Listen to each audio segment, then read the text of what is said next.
Bismillahirrahmanirrahim. Assalamualaikum warahmatullahi wabarakatuh. Baiklah, di sini saya akan memperkenalkan diri saya. Saya mahasiswa profesi nurse yang bernama Riko Harisma dengan NIM 2121906063. Baiklah, di sini saya sudah memasuki stase Gadar yang mana pembimbingnya yaitu Ibu Miskiah. Di sini saya diberikan penugasan dengan kasus cedera kepala. Baiklah, di sini saya akan mendefinisikan cedera kepala itu sendiri. Cedera kepala itu sendiri ada perubahan bentuk atau penyimpangan bentuk garis pada tulang tengkorak. Kemudian serta rotasi yaitu pergerakan pada kepala dirasakan juga oleh otak sebagai akibat perputaran pada tindakan pencegahan. Baiklah, dari etiologi itu sendiri adalah penyebab cedera kepala itu sendiri terbagi menjadi dua.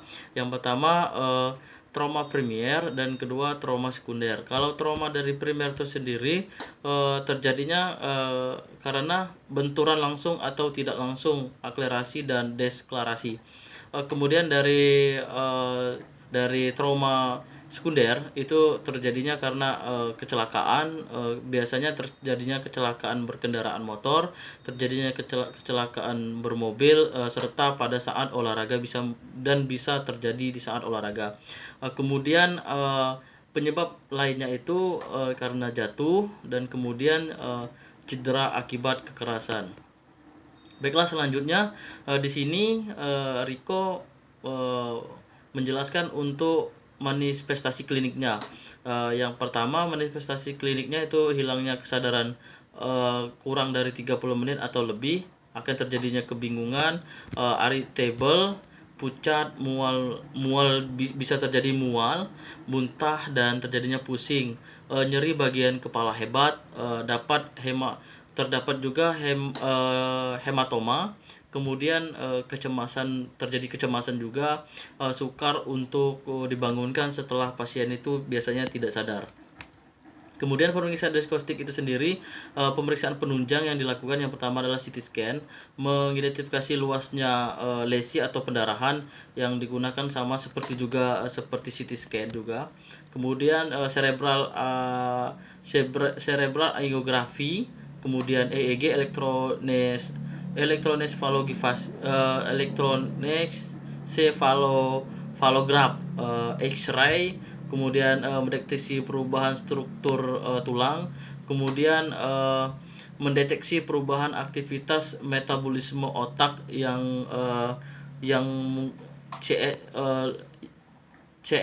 CSF lumbal fungsi.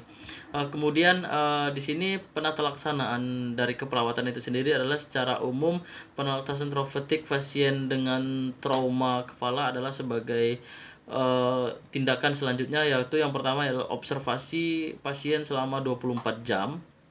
Kemudian apabila pasien masih muntah-muntah sementara dipuasakan terlebih dahulu.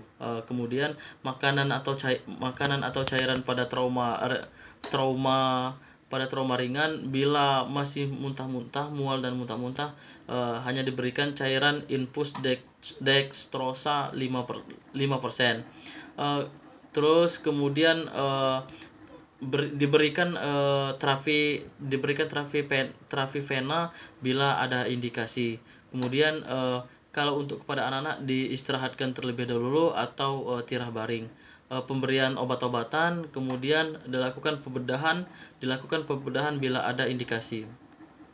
Dari cedera kepala itu sendiri biasanya terjadi komplikasi pada pasien tersebut.